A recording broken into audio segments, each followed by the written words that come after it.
Let us start with an auspicious chant, and you have it there, those who can see the text there. I'll chant it, and please follow me.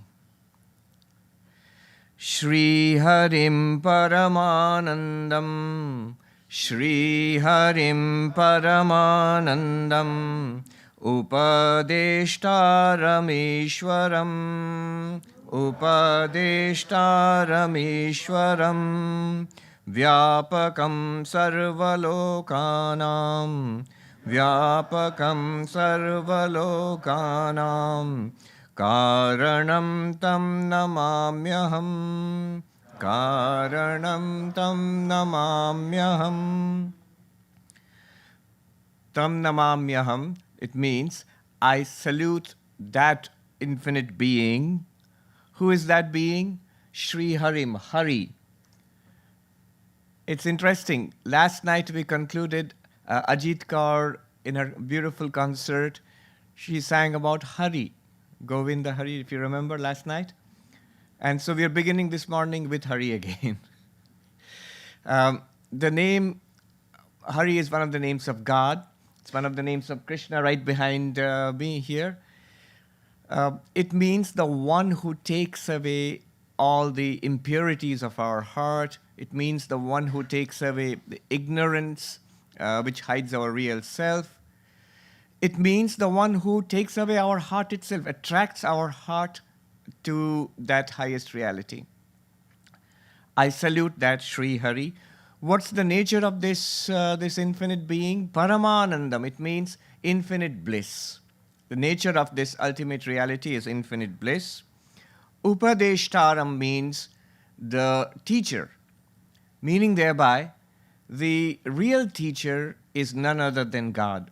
The human teacher, the guru, is a channel. Through all human teachers, the same teaching comes down from the same source. Ishwaram literally means the Lord or the controller. This is the closest word to the English God you've got. Ishwara means the Lord of everything. Where is this God? Where do we find Sri Hari? Vyapakam Sarvalokanam, everywhere. It pervades all the worlds. Vyapakam Sarvalokanam means, Sarvaloka means all the worlds. All worlds are pervaded by this reality. How?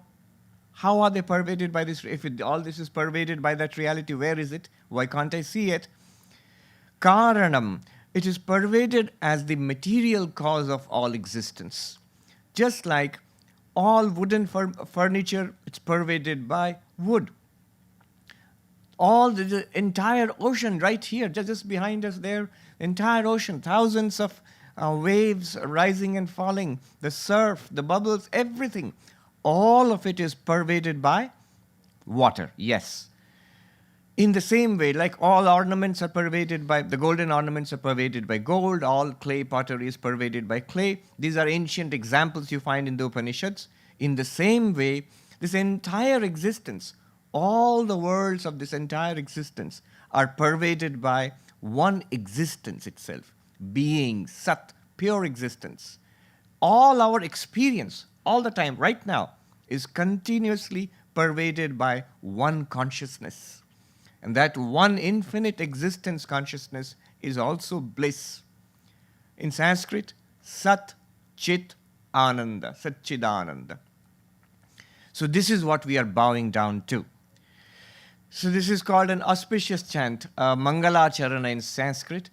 The tradition is you begin all study of Vedanta or all spiritual study with an auspicious chant.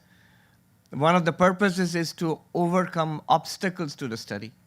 So for the next 7 days, we're going to study this. So we are praying that there should be no obstacle so that we can successfully complete this study.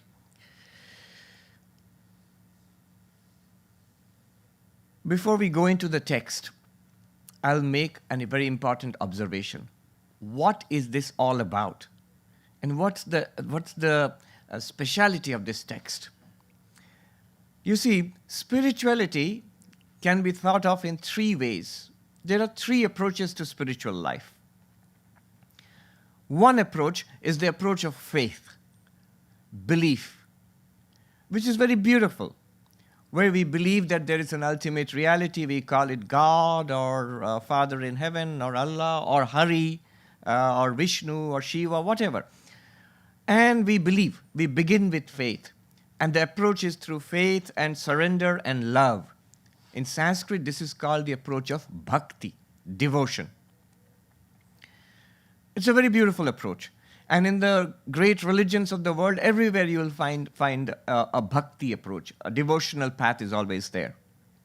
And we do it too. When we chant and we do rituals and we construct temples and churches and mosques, they're all bhakti approach, a devotional approach, a faith-based approach.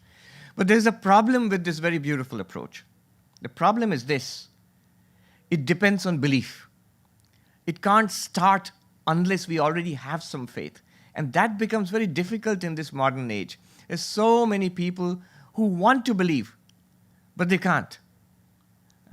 That we feel that this is against science, this is against reason. How can I believe? Where is the proof that there is such a God or some supreme being? Where?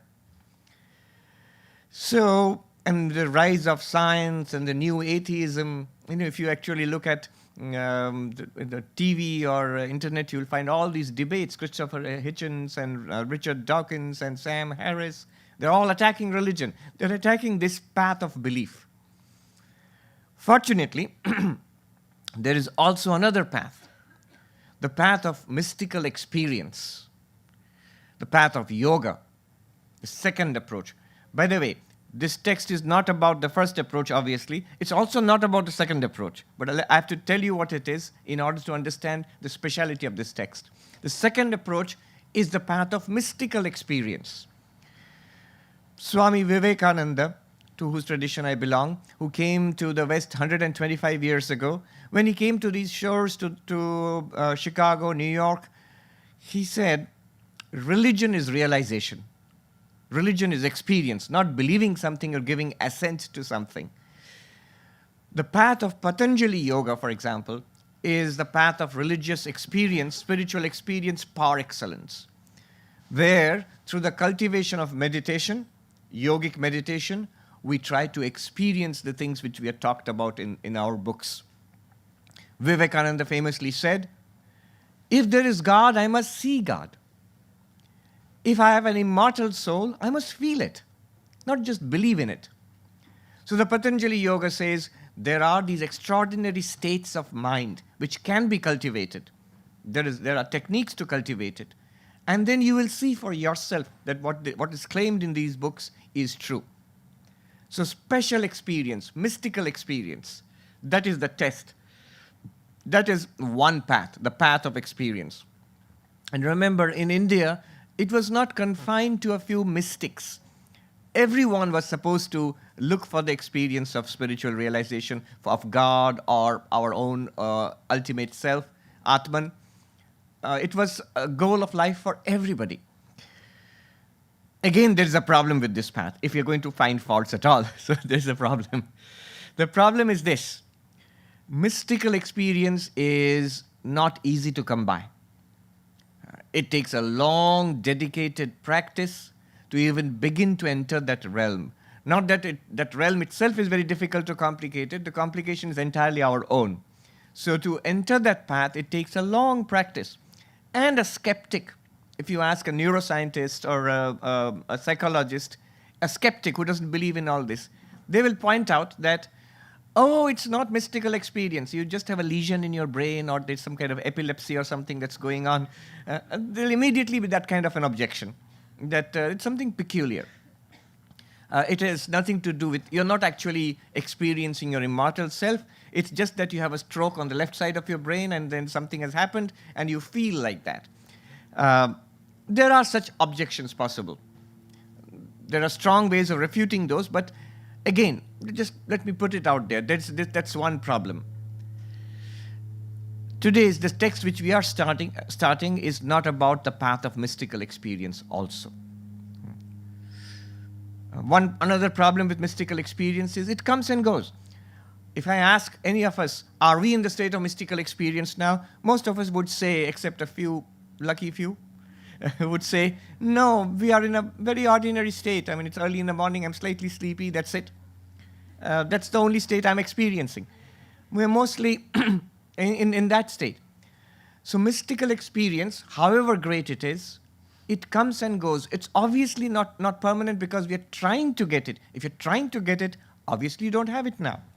And even if you look at the lives of the great mystics, they have these tremendous experiences, but look at the language, have it, it comes, it goes. It's life transforming, but it still comes and goes. It's not permanent. As distinguished from these paths, the path of belief, the path of mystical experience, here is the third one which we are going to speak about. I took time to distinguish this path from the others so that one becomes aware of what we are going into. This is the path of knowledge. This is the path of knowledge. Jnana. One you can say is the path of bhakti, devotion.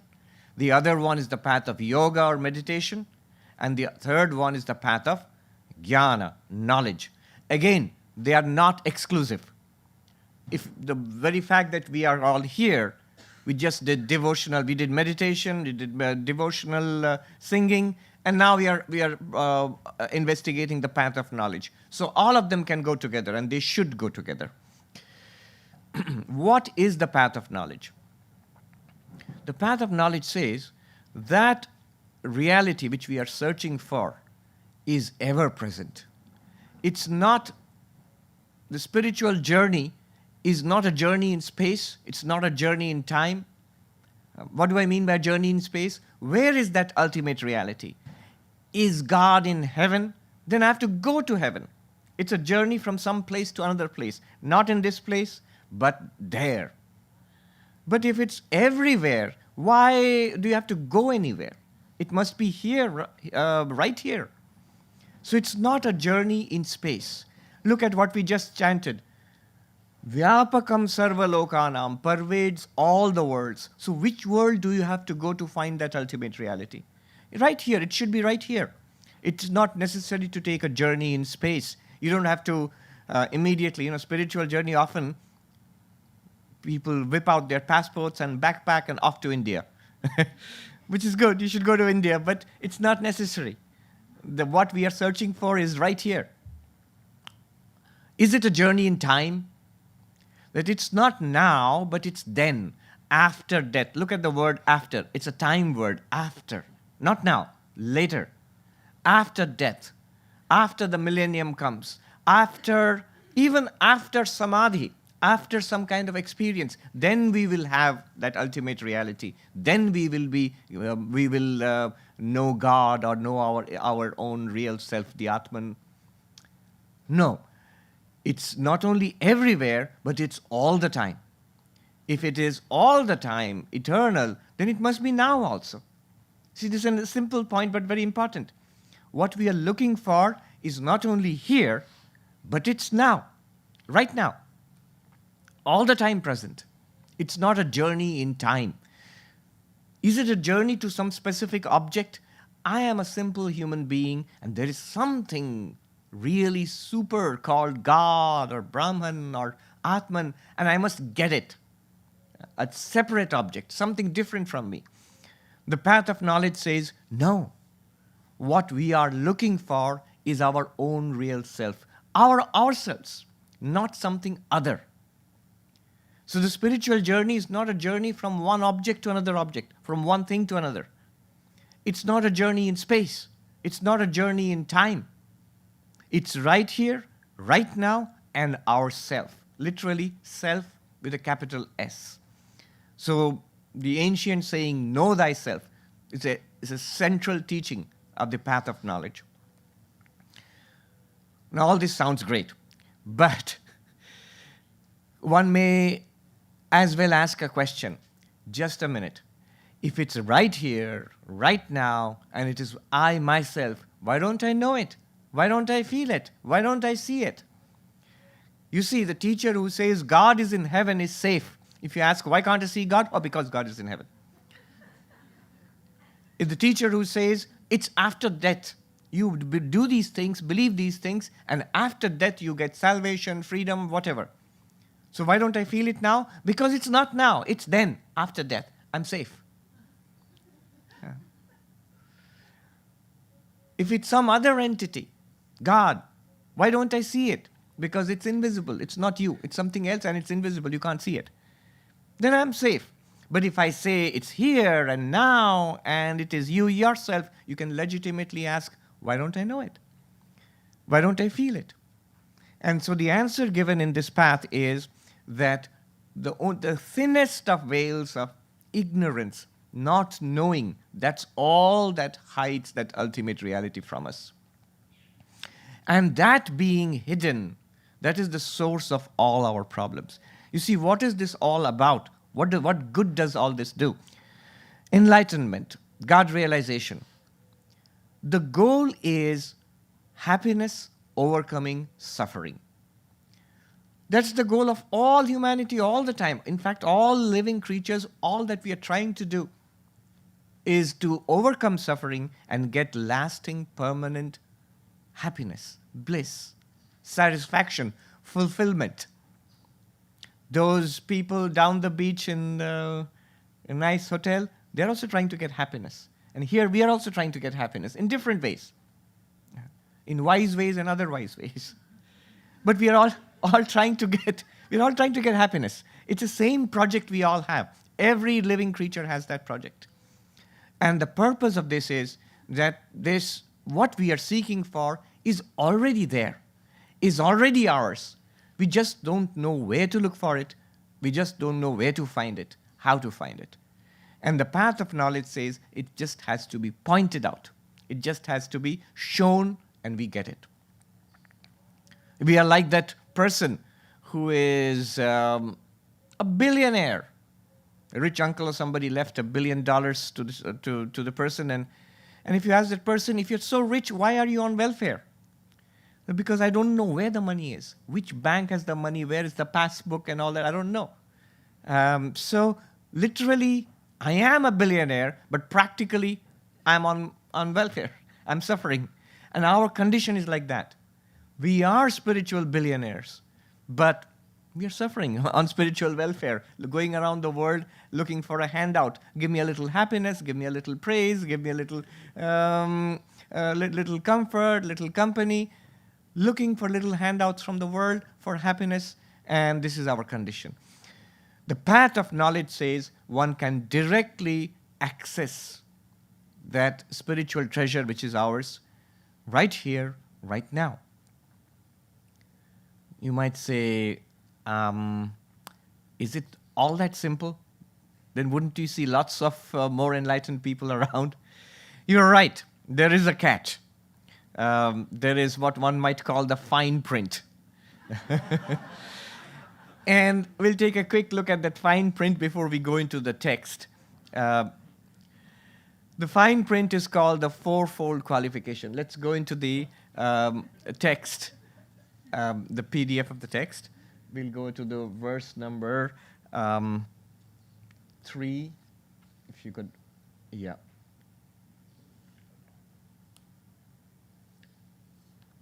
We could just scroll down. Yeah.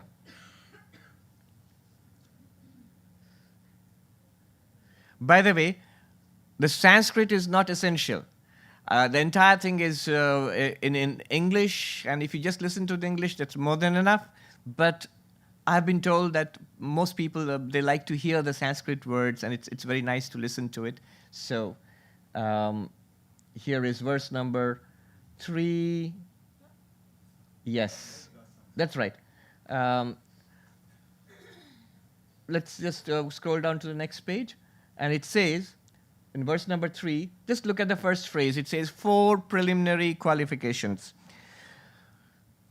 Vedanta, the path of knowledge, it says that the only reason why we do not realize it, why it is not so easy, you see, the attraction of this path is, if you listen to it, it seems to say that enlightenment, 2 things. Enlightenment is effortless. Just you have to know it. Just have to point it out. Just have to recognize it. And then it's there, it's yours. Number 1, it's effortless, so it's very attractive. Second, it seems to be instantaneous. Right now, right here. Who wouldn't want effortless and instantaneous enlightenment? And it's not wrong. They are right that it is effortless and instantaneous. But the problem is the complications that we have created within ourselves. And that has to be cleared up. The ground has to be cleared before that effortless, instantaneous enlightenment takes effect. So what are these complications and what do we have to do? As I quickly go through these fourfold qualifications, the traditional way of teaching Vedanta is to start with these so that we know what we are signing up for. The fourfold qualifications. Before that, just as a short footnote, this text is called Aparoksha Anubhuti. It's part of the tradition of Advaita Vedanta, non-dual Vedanta.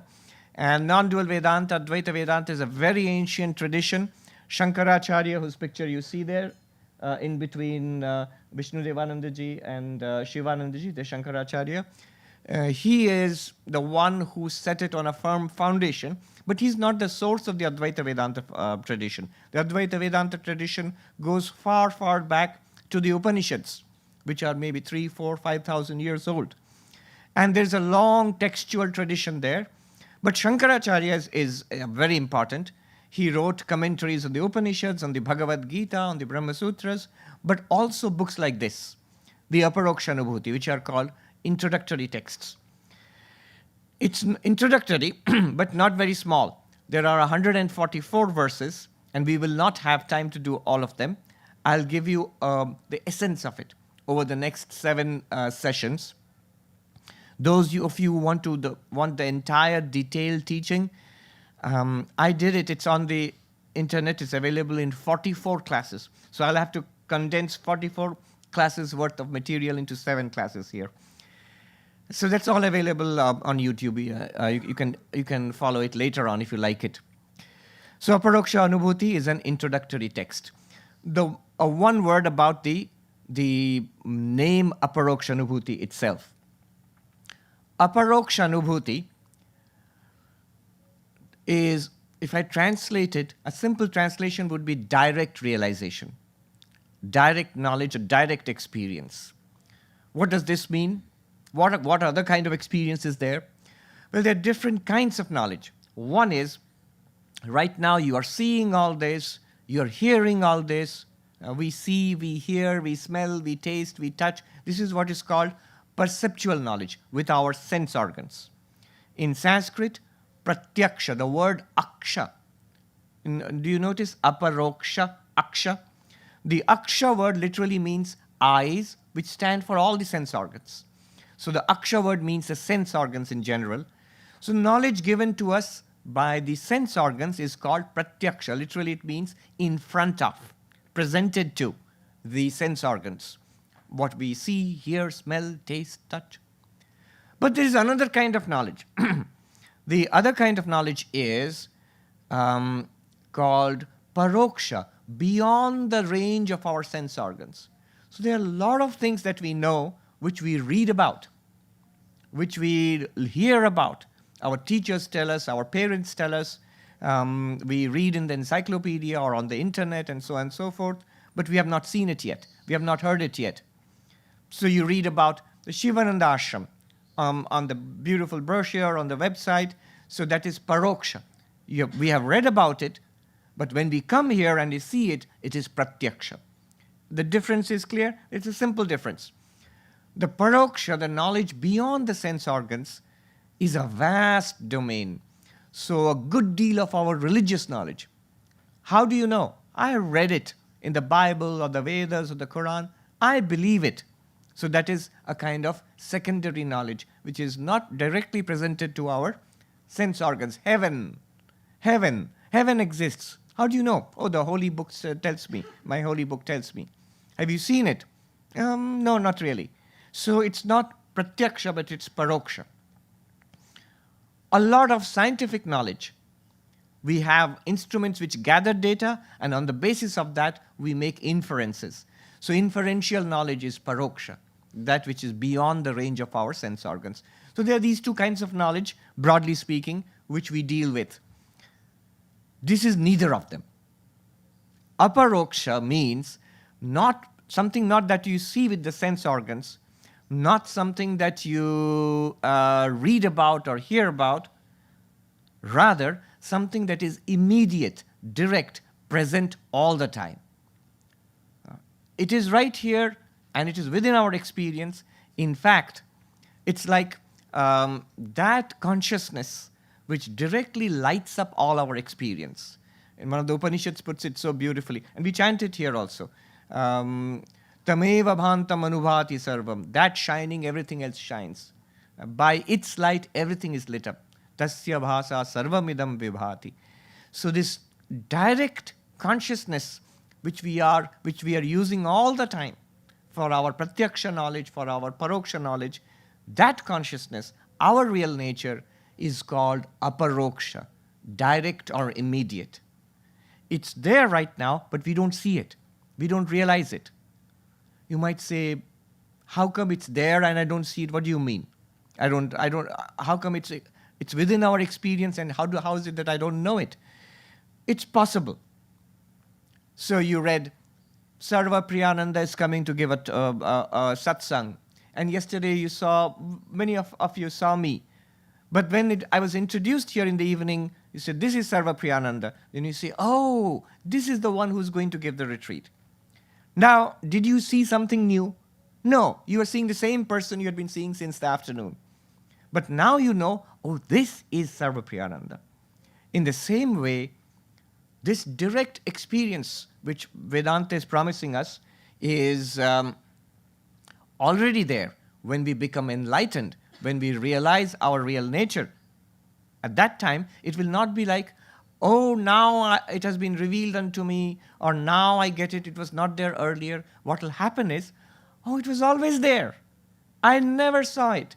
It will be an aha moment, like a veil lifting, and then suddenly that limited self we thought ourselves to be is revealed as an unlimited radiance.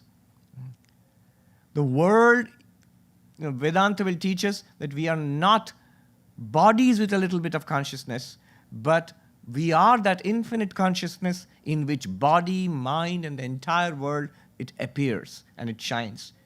That undivided consciousness is there right now. It will just be pointed out. So the fourfold qualifications, in the little time remaining to me, let me just rattle it out. Just as a fine print, that. Okay, yeah. Let me just give you the list. Don't be intimidated by that list. It'll seem that, oh, I don't have these qualifications, so enlightenment is not for me. Don't worry, we all have to some extent. If we did not have these qualifications, which I'm going to rattle out now, we wouldn't be sitting here. We would be in that other place.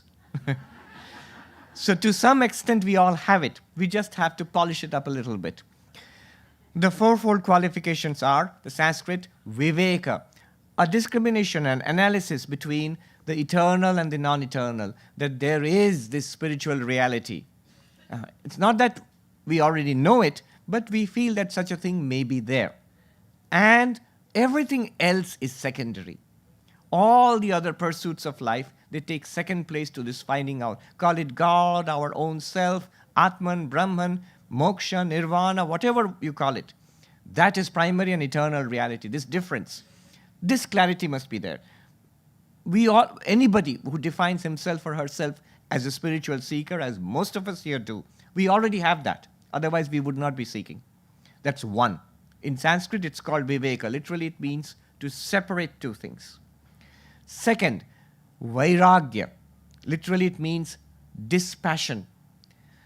That when we are pulled in 100 different directions, spiritual life becomes impossible. So, an overwhelming conviction that I want enlightenment in this life. And all the other things, they take second place to it. Whether it is relationships or money or whatever it is in the world. They're all there, but they're all secondary. A monk gives up all of those and pursues enlightenment solely. And a person in the world, in samsara, cannot give up all of that, but it makes it secondary and makes the pursuit of enlightenment primary.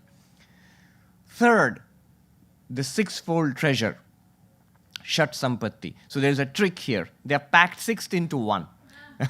So the fourfold qualification has now increased to 9. The sixfold treasure is, in one word, in 2 words, you can say spiritual discipline. Shama, a calmness of mind. Dhamma, a control of our external organs. If you're always running around and always you want to go and see a movie or something like that, difficult. So Shama and Dhamma, they go together. Inner calmness and an external control of our organs, sense organs and motor organs.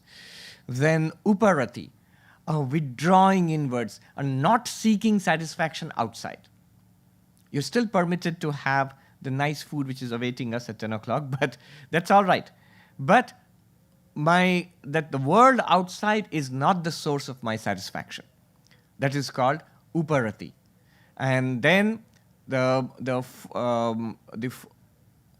fourth one is Samadhana, a settledness, focus, concentration on my spiritual path, not getting scattered in many things. The fifth one is Titiksha. Titiksha literally means toughness. Physical, not physical toughness. Physical toughness helps, emotional toughness helps, but a spiritual toughness, a spiritual fortitude, that no matter what, I am going to pursue this path. I am going to pursue enlightenment in this life. See, we put up with so much trouble for holding a job, for raising a family. So much of hard work and suffering goes into it. So can we put, with even a fraction of that, one can become enlightened. It's not my words. Some great teachers in our tradition, they said it, that when they would see these young people who are working for exams and university exams, with the fraction of the energy that you put into this, you can become enlightened. So a spiritual toughness, that no matter what happens, I'll pursue this. And then Shraddha. Shraddha means a faith, a working faith. You see, the moment you say Shraddha, people would say, just a minute, didn't you say that the path of bhakti or devotion requires faith, and here is something that does not require faith? True, but there's a working belief required. If you go to a university and want to learn physics or something, there also one has a little bit of faith that the teachers are not lying, the textbooks are not all fake or something. So that kind of working faith, that there is something to this, let me listen, let me try to find out and understand, that is enough. Shraddha. So these are the six disciplines. They're called sixfold treasure. And the last one, if you're confused, what do you mean last? The 4, Viveka, the discrimination between the real and the unreal, the eternal and non-eternal. Vairagya, the dispassion, and the sixfold treasure which we just did. And the 4th one is called Mumukshutvam, which literally means an intense desire for freedom. An intense desire for freedom. So these 4-fold qualifications, with these, this becomes direct. Without these, this does not become direct. A great teacher once told me, with these qualifications, when you listen to the teachings of any text like Aparoksha Anubhuti, it becomes a fact. Yes, it is so. My God, why did I not see it earlier? And without these qualifications, or without sufficient amount of these qualifications, when we read it, you know what the result will be? I get what you are saying, but it's some kind of philosophy, it's some kind of nice theory. It doesn't seem to be real. That doesn't seem to be real to me is because I lack the foundational preparation for that, the 4-fold qualification. So, 3 minutes, I'm going to sum up quickly what I did right now. Remember the 3 paths. There's the path of belief, there's a path of experience, and there is a path of knowledge.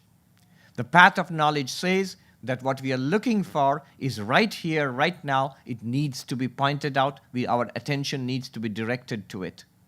Sometimes nowadays it's called the direct path. This Aparoksha Anubhuti is a text of the direct path. The path of knowledge works because what we are looking for, the spiritual journey, is a journey from ignorance to knowledge. It's not a journey from one place to another place. It's not a journey from one time to another time. It's not even a journey from myself to something else. It's a journey from ignorance to knowledge, to knowing what we are looking for is right here, right now, and I myself, the real I. So to know what the real I is, the next step will be, what we will see in the evening is an investigation into ourselves, investigation into myself. What do I think about myself right now, and why I am profoundly wrong about what I think about myself. That will be shown, pointed out. Remember, what often we have something working at the back of our mind when we listen to all this, is that, okay, I read the book, now I have to do something. That is true of all the other paths. If you read the book on Hatha Yoga, then you have to go out and do Hatha Yoga, otherwise it won't work. If you read the book on some rituals, puja, then you have to go and do the puja, otherwise it won't work. But here this is different. Here the primary practice is listening, reasoning, meditating. Shravana, manana, nididhyasana. It is taught to us, listen carefully. That listening is the pointing out. In fact, the beauty of this is, as we are listening to the class, we are actually practicing. If you follow carefully, it is the practice which is the practice of the path of knowledge. That's in the evening. All right. Thank you very much.